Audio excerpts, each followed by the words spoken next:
Hello friends, welcome to our channel মাধ্যমিক math class 10। আশা করি তোমরা সবাই ভালো আছো। আমরা তোমাদের দশম শ্রেণীর অঙ্ক বইয়ের অধ্যায় 12 গোলক এই চ্যাপ্টারটি কমপ্লিট করছিলাম।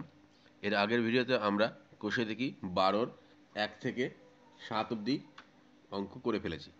ঠিক আছে, আজকে তোমরা এই ভিডিওতে দেখতে পাবে যে পরের অঙ্কগুলো 8 থেকে 14 অবধি আমরা কষবো। ঠিক আছে, আচ্ছা, তার আগে আজকে এই ভিডিওটা শুরু করার আগে আমি একটা মহান কোট দিয়ে এই ভিডিওটা শুরু করতে চাই। যে গৌতম বুদ্ধ একদিন বলেছিলেন যে there is no wealth like knowledge and no poverty like ignorance.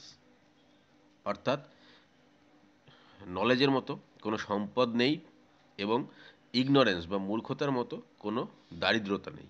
অর্থাৎ সবথেকে বড় সম্পত্তি হচ্ছে নলেজ এবং সবথেকে বড় প্রভার্টি বা দারিদ্রতা হচ্ছে ইগনোরেন্স। ঠিক আছে, আচ্ছা চলো তাহলে আজকে শুরু করা যাক। আজকে আমরা করব কোষে দেখি 12-র 8 থেকে। আরেকটা বলেছে একটি নিরেট শেষার গোলকের ব্যাসের দৈর্ঘ্য 14 সেন্টিমিটার। এই গোলকটিকে গলিয়ে 3.5 সেন্টিমিটার দৈর্ঘ্যের ব্যাসার্ধে কতগুলি নিরেট গোলক তৈরি করা যাবে হিসাব করে লিখি। আচ্ছা, নিরেট সীসার গোলকের ব্যাসের দৈর্ঘ্য বলে দিচ্ছে 14 সেন্টিমিটার। তাহলে এখান থেকে ব্যাসার্ধটা পেয়ে যাবো। এটাকে গলিয়েছি, তো আমি এর আগের যখন ওই পরিমিতির অঙ্কগুলো করেছিলাম লম্ববৃত্তাকার শঙ্কু বা ঘনক, তখন কোনো একটা বলেছিলাম যে কোনো একটা জিনিস গলিয়ে যখন আমি নতুন একটা জিনিস তৈরি করব তখন দুটোর আয়তন সমান থাকে। কিন্তু এখানে বলেছে কতগুলি তৈরি করা যাবে, মানে ছোটো ছোটো সেগুলো। তাহলে সেই ছোটো ছোটো যে আমার ইয়েগুলো হবে, গোলকগুলো হবে, সেইগুলো বের করতে গেলে তাহলে এটার আয়তন বের করব, প্রথমে যেটা ছিল সেটার, আর পরেরটার আয়তন বের করব। তো ছোটো যেটা সেটাকে বড়োর আয়তনকে ছোটোর আয়তন দিয়ে ভাগ করলেই কটা পাবো সেটা বেরিয়ে যাবে। তাহলে চলো করা যাক। আগে প্রথমে এই প্রথম সীসার গোলকের আয়তনটা আমি বের করি। চলো করা যাক। দেখো আমি লিখবো বড় সীসার গোলকের ব্যাস 14 সেন্টিমিটার। অতএব লিখবো কি ব্যাসার্ধ, ব্যাসার্ধ সমান 7 সেন্টিমিটার। ঠিক আছে, অতএব আয়তন সমান 4/3 পাই আর কিউব মানে এত ঘন সেমি।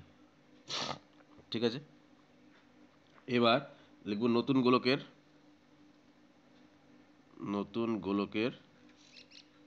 ব্যাসার্ধ। ব্যাসার্ধ বলে দিচ্ছে কত, 3.5 সেন্টিমিটার, তাই তো? তাহলে অতএব গোলকের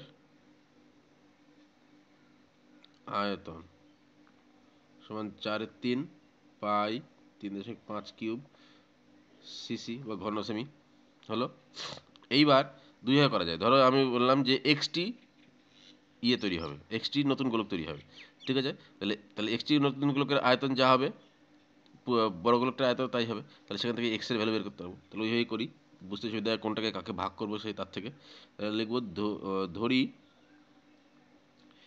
এক্সটি নতুন গোলক তৈরি হবে। তাহলে লিখবো অতএব এক্সটি গোলকের আয়তন এক্স ইন্টু এইটা, এক্স ইন্টু 4/3 পাই আর কিউব মানে হচ্ছে 3.5 কিউব এত ঘন সেমি। ঠিক আছে, তাহলে এবার তাহলে এইটা আর এইটা সমান হবে, তখন এই আয়তনটাকে গলিয়ে আমি এটা পেয়েছি। তাহলে অতএব বলতে পারি যে এক্স ইন্টু 4/3 পাই 3.5 কিউব এটা সমান সমান হবে এই যে 4/3 পাই ইন্টু 7 কিউব। এবার দেখো দুই দিক থেকে 4/3 পাই 4/3 পি আউট হয়ে গেল। তাহলে আমি বলতে পারি যে অর এক্স ইকুয়ালস এখানে 7 গুণ 7 লিখলাম, এটার নিচে চলে এলো 3.5 ইন্টু 3.5 ইন্টু 3.5। এবার এটা দেখো কাটাকাটি করলে 0.5, এটা কাটলে 0.5, এটা কাটলে 0.5। 0.5 মানে অ্যাকচুয়ালি কি, 0.5 মানে হচ্ছে 1/2। তাহলে 1/2 বাই 1/2 আছে, তাহলে দুইটা উপরে চলে গেলো, নিচে 1 চলে এলো, তাহলে 2 গুণ 2 গুণ 2 মানে অর আমি বলতে পারি এক্স ইকুয়ালস হচ্ছে 8। তার মানে আমার উত্তর দাঁড়ালো যে অতএব 8টি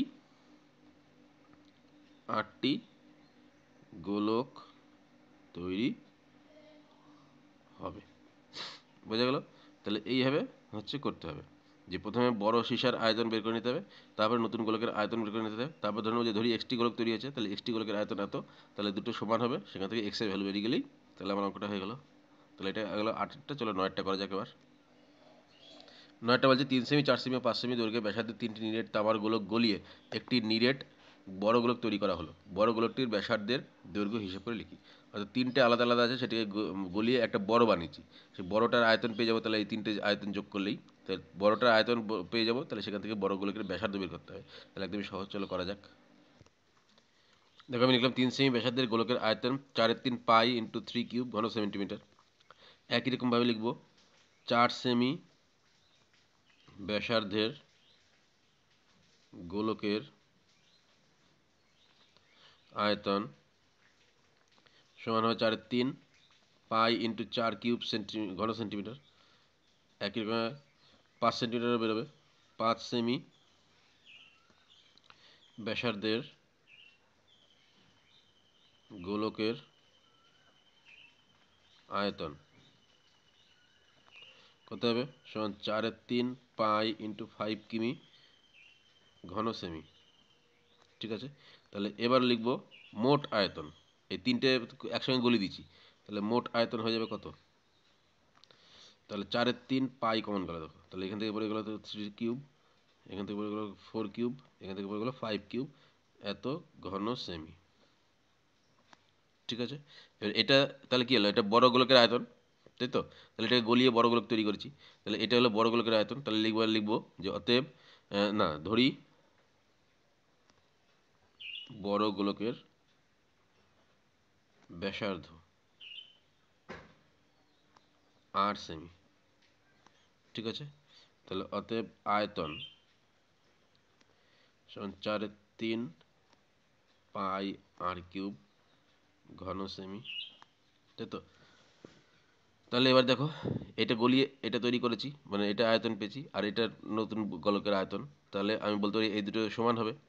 তাহলে অতএব বলতে পারি যে 4/3 পাই r³ এটা ইকুয়ালস টু 4/3 পাই, 3³ মানে হচ্ছে 27, 4³ মানে 64, আর 5³ মানে হচ্ছে 125, এর দুটো সমান।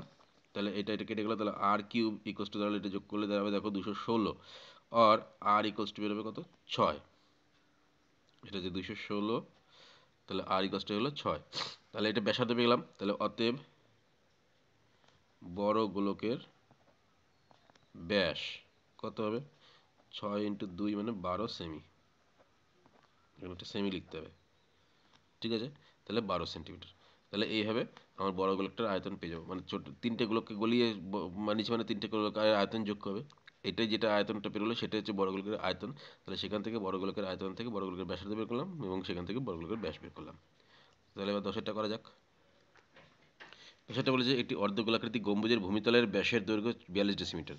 গম্বুজটির উপরিতল রং করতে প্রতি বর্গমিটার 35 টাকা হিসাবে কত খরচ পড়বে তা হিসাব করে লিখি।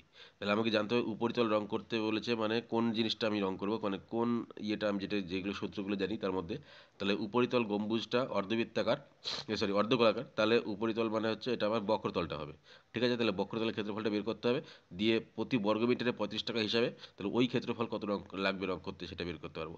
কিন্তু এখানে দেখো বর্গমিটারে হিসাব দিয়েছে, এখানে ব্যাসের দৈর্ঘ্য দিয়েছে ডেসিমিটারে। তাহলে আমার কাজ কী হবে, আমার এটাকে ডেসিমিটারে মিটার করে নেবো, তারপরে আমি সেটা বক্রতলের ক্ষেত্রফল বের করবো, এবং বক্রতলের ক্ষেত্রফলকে যদি প্রতি বর্গমিটারে 35 টাকা হিসেবে খরচ হয়, তাহলে বক্রতলের ক্ষেত্রফলকে 35 দিয়ে গুণ করলে উত্তরটা পেয়ে যাবো। তাহলে চলো করা যাক। আমি লিখছি যে অর্ধগোলাকার গম্বুজের ব্যাস 42 ডেসিমিটার, তাই তো? তাহলে অতএব ব্যাসার্ধ 21 ডেসিমিটার সমান 2.1 মিটার। তাহলে ডেসিমিটারকে আমি মিটার করে নিলাম। তাহলে অতএব বাইরের তল উপরিতল রং করছি, উপরিতলের ক্ষেত্রফলটা কোনটা সমান বক্রতলের ক্ষেত্রফল, সমান বক্রতলের ক্ষেত্রফল সমান বক্রতলের ক্ষেত্রফলের সূত্র কি বলেছিলাম, 2πr², মানে হচ্ছে 2.1² এত বর্গ মিটার। ঠিক আছে, তাহলে এতটা জায়গা আমার রং করতে হবে। তাহলে এক বর্গ মিটারে, প্রতি বর্গ মিটার মানে 1 বর্গ মিটারে খরচ হয় 35 টাকা, তাই তো? তাহলে অতএব এইটা, তাহলে 2 × 22·7 × 2.1² বর্গমিটারে খরচ হবে কত? 35 ইন্টু 2 ইন্টু 22/7 ইন্টু 2.1 ইন্টু 2.1 এত টাকা। ঠিক আছে, তাহলে এটা 5 দিয়ে কাটলে 5 হলো। দেখো এটা করে হবে 970.20 টাকা ক্যালকুলেশন করলে। ঠিক আছে, অর্থাৎ তাহলে আমার খরচটা কত দাঁড়াবে? অর্থাৎ লিখবো অতএব খরচ হবে 970.20 টাকা। বোঝা গেল? 11টা বলছে একই ধাতুর পাত থেকে তৈরি দুটি ফাঁপা গোলকের ব্যাসের দৈর্ঘ্য যথাক্রমে 21 সেন্টিমিটার এবং 17.5 সেন্টিমিটার। গোলক দুটি তৈরি করতে যে পরিমাণ ধাতুর পাত লেগেছে তার অনুপাত নির্ণয় করি। অর্থাৎ এই একটা তো গোলক তৈরি করেছি, এই ব্যাসের এই একটা গোলক তৈরি করেছি ব্যাসের, এদের যে ধাতব পাত লেগেছে তৈরি করতে তাদের অনুপাত। অর্থাৎ ধাতব পাত লেগেছে মানে কোনটা জিজ্ঞেস করেছে আমাকে? সমগ্র তলের ক্ষেত্রফল। অর্থাৎ সমগ্র তলের ক্ষেত্রফলটাই হচ্ছে ধাতব পাত, ততটা লেগেছে। তাহলে এই দুটোর সমগ্র তলের ক্ষেত্রফলের অনুপাতটা কত সেটা আমাকে বলতে হবে। তাহলে চলো করা যাক। দেখো আমি লিখলাম যে প্রথম গোলকের ব্যাস 21 সেন্টিমিটার, তাহলে ব্যাসার্ধ হবে 21/2 সেন্টিমিটার। সমগ্র তলের ক্ষেত্রফল কত হবে? 4πr²। তাহলে এটা গেলো প্রথম গোলকের। এবার একই রকমভাবে দ্বিতীয় গোলকের, তাহলে দ্বিতীয় গোলকের ব্যাস 17.5 সেন্টিমিটার। ঠিক, তাহলে অতএব ব্যাসার্ধ হবে 17.5/2 সেন্টিমিটার। তাহলে অতএব সমগ্র তলের ক্ষেত্রফল সমান 4π ইন্টু 17.5/2 r², এত বর্গ সেন্টিমিটার। তাহলে অতএব বলেছি কি এদের অনুপাত কত, তাই তো?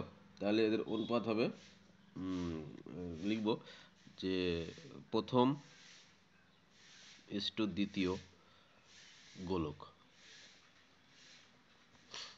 সমান, তাহলে দেখো 4π এদিকে 21/2 ইস্টু এদিকে 4π 17.5/2। তাহলে দেখো 4π কেটে গেল, তাহলে কি পড়ে থাকলো? 21/2 ইন্টু 21/2। আচ্ছা আগে ইয়েটা করে নিই, তারপরে আমরা অনুপাত করে দেবো। 17.5/2 ইন্টু 17.5/2, এটা ক্যালকুলেশন করে আসবে, দেখবে 36/25। দুই দিক কেটে যাবে, এগুলো কাটাকাটি করবে, তাহলে সমান সমান লিখতে পারি 36/25। অর্থাৎ এদের সমগ্র তলের ক্ষেত্রফলের অনুপাত কত দাঁড়ালো? 36/25। বোঝা গেল? তাহলে এটা গেলো 11টা। 12টা বলছে একটি ধাতব গোলকের উপরিতল এমনভাবে কেটে নেওয়া হলো যে নতুন গোলকের বক্রতলের ক্ষেত্রফল আগের গোলকের ঠিক অর্ধেক হবে। অর্থাৎ একটা গোলক আমি কেটে নিচ্ছি, যেটা নতুন গোলকটা যেটা তৈরি হলো তার বক্রতলের ক্ষেত্রফল আগেরটার অর্ধেক। তাহলে আগেরটার অর্ধেক হচ্ছে, তাহলে কেটে নেওয়া অংশের আয়তনের সঙ্গে অবশিষ্ট গোলকের আয়তনের কী অনুপাত হবে নির্ণয় করি। অর্থাৎ তাহলে বক্রতলের সম্পর্কটা বলে দিচ্ছে, একটা অপরটার অর্ধেক, তাহলে আয়তনের সঙ্গে কী সম্পর্ক সেটা আমাকে বের করতে হবে। এখন লিখলাম ধরি বড় গোলকের ব্যাসার্ধ 8 সেন্টিমিটার, ক্যাপিটাল 8 সেন্টিমিটার। তাহলে অত বক্রতলের ক্ষেত্রফল, তাহলে গোলকের বক্রতলের ক্ষেত্রফল যা সমগ্র তলের ক্ষেত্রফল তাই। তাহলে বক্রতলের ক্ষেত্রফল 4πr² বর্গ সেন্টিমিটার। ঠিক আছে, এবং ছোট গোলকের যেটা কেটেছি আর কি, ছোট গোলকের ব্যাসার্ধ আমি ধরলাম ছোট 8 সেন্টিমিটার। ঠিক আছে, তাহলে অতএব এটার বক্রতলের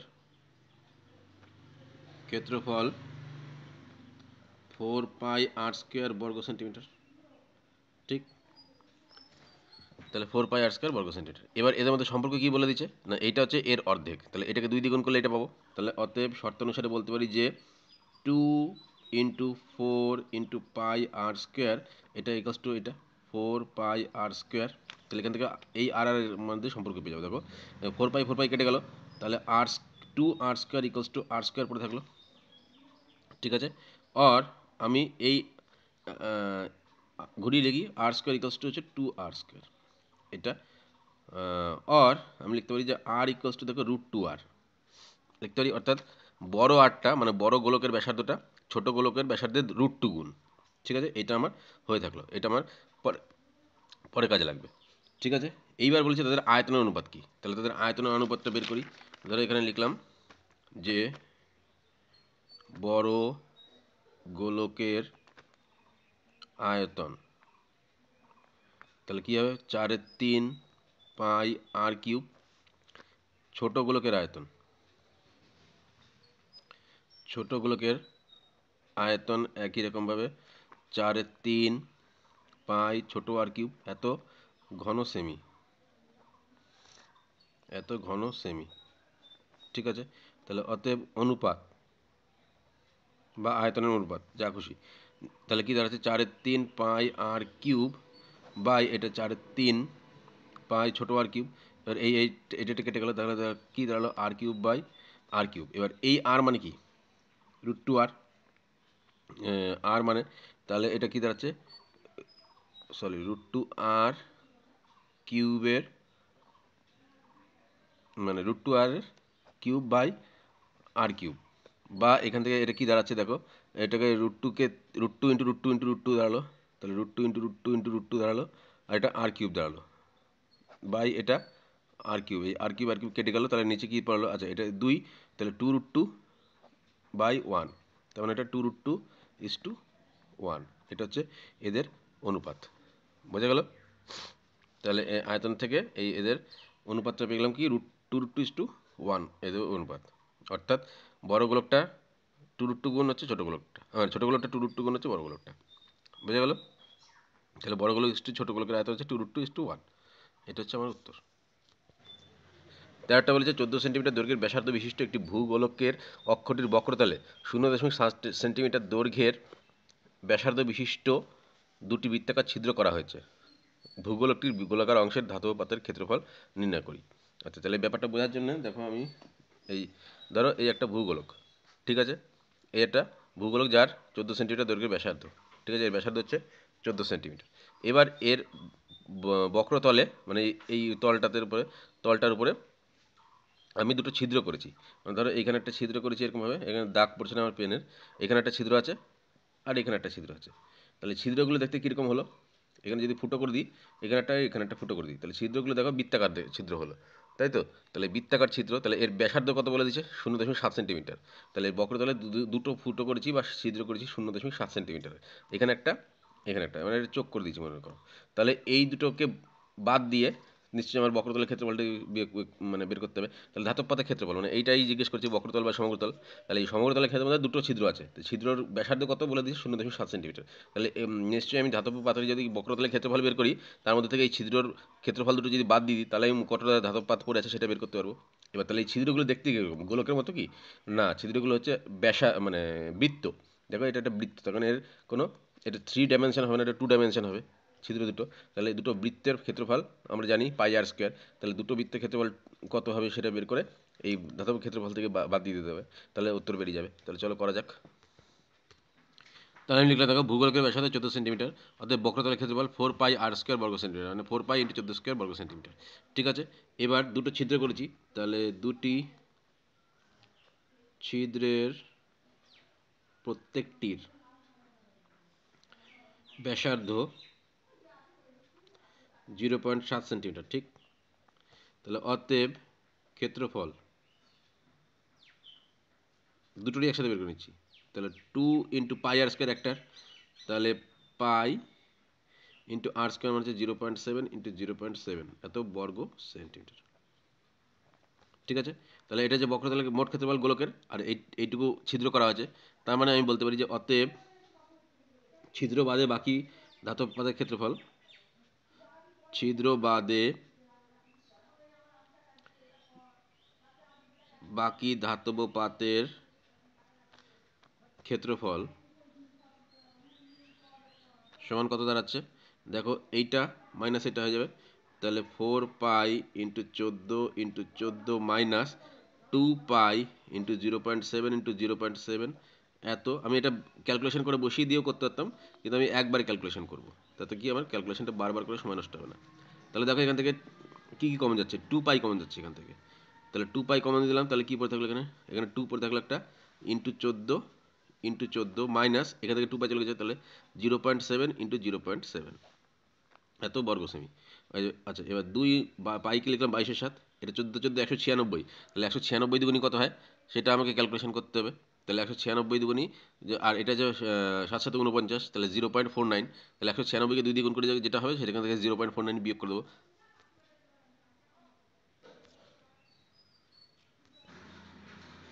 এটা হবে কত, 391.51 এত বর্গ সেমি। এবার এটা কাটাকাটি করতে হবে, ঠিক আছে। দেখো কাটলে এটাকে কাজ বের হচ্ছে, 5 × 7 = 35, 41 হলো, 5 সাথে 35 আবার হলো 65 হলো, 7 নং 63, 3 সাতে 21। তাহলে এবার এটা 44কে এটা দিয়ে গুণ করলেই আমার উত্তর বেরিয়ে যাবে। তো এটা গুণ করলে বেরোবে, দেখবে 2460.92 বর্গ সেন্টিমিটার। অর্থাৎ ছিদ্র বাদে বাকি ধাতুপথের ক্ষেত্রফল কত হবে? 2460.92 বর্গ সেন্টিমিটার। এটা হলো 13টা। বুঝে গেল? 14টা বলছে 8 সেন্টিমিটার দৈর্ঘ্যের ব্যাসার্ধের একটি নিরেট লোহার গোলককে গলিয়ে 1 সেন্টিমিটার দৈর্ঘ্যের ব্যাসার্ধের কয়টি নিরেট গুলি তৈরি করা যাবে হিসাব করে লিখি। অর্থাৎ এটা বড় নিরেট লোহার গোলক আছে, সেটার আয়তন আর 1 সেন্টিমিটার দৈর্ঘ্যের ব্যাসার্ধের যেগুলো কতগুলো হবে ধরি এক্সটি, তাহলে একটার আয়তন বেরিয়ে যাবে এখান থেকে 1 সেন্টিমিটার থেকে, তাহলে এক্সটির আয়তন কত? এক্স ইন্টু এইটা, তাহলে ওইটা সমান এটা বড় গোলকের আয়তন। একদম তোমাদের এই 8 নম্বর অঙ্কটা আর এই অঙ্কটা সেম অঙ্ক। তাহলে 8 নম্বর অঙ্কটা করে দিয়েছি, সেই অনুকরণে তোমরা এই অঙ্কটা 14টা নিজেরাই করতে পারবে আশা করি। ঠিক আছে, তাহলে এইখান থেকে গেল আমাদের 8 থেকে 14 অবধি। এই ভিডিওতে আপাতত এই পর্যন্তই। পরের ভিডিওতে আমরা ওই অতি সংক্ষিপ্ত এবং সংক্ষিপ্ত প্রশ্নের উত্তরগুলো করব। ঠিক আছে, তাহলে আশা করি তোমাদের এই ভিডিওটা খুব ভালো লেগেছে। যদি ভালো লেগে থাকে তাহলে অবশ্যই লাইক করো, শেয়ার করো, এবং যদি তোমাদের কোনো কোয়ারিজ থাকে তাহলে আমাদের ফেসবুক পেজে বা আমাদের এই ভিডিওর নিচে কমেন্ট করতে পারো। তোমাদের ফেসবুক পেজে যে তোমাদের জন্য যে পেজটা বানিয়েছি তার লিঙ্ক আমি এই ভিডিও ডেসক্রিপশনের নিচে দিয়ে দিয়েছি, দেখো ওইখানে ক্লিক করলেই তোমরা ফেসবুক পেজটা দেখতে পাবে। ঠিক আছে, তাহলে অবশ্যই আমাদের চ্যানেলটাকে সাবস্ক্রাইব করো। তোমাদের সঙ্গে আবার পরের ভিডিওতে দেখা হবে।